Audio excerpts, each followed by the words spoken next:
Night சமையல் பார்க்கலாம். Night வந்து கோவக்காய் வந்து பொரியல் பண்ணேன். நேற்றுக்கு வந்து பருப்பு வச்சுருந்தேன். அந்த பருப்போடவே சாப்பிட்டுட்டாங்க. சொரக்காய் பாசி பருப்பு போட்டு சாம்பார் வச்சுருந்தேன். அதோட எல்லாம் நேற்றுக்கு இன்றைக்கி எல்லாம் சாப்பிட்டாங்க. காலையிலேருந்து சரியாக வீட்டில் இல்லையா, அதனால் அந்த சாப்பாடு குழம்பு சாப்பிட்டாங்க. நைட்டுக்கு எதாவது செய்யணும்னு சொல்லிட்டு செஞ்சுட்டு இருந்தேன்.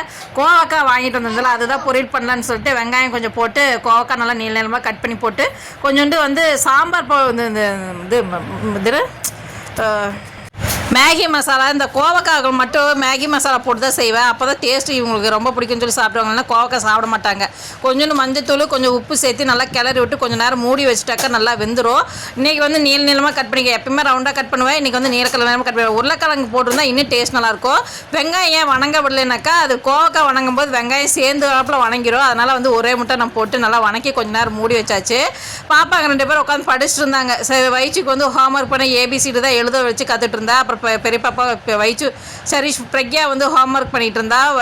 சரிஷும் வந்து தண்ணியத்தை சொல்லியிருந்தா. மழை பெஞ்சிட்டு இருக்குதுங்க. இன்றைக்கி கொஞ்சம் நல்லா இருக்குது, கிளைமேட் நல்லா ஜில்லுன்னு நல்லா இருக்குது.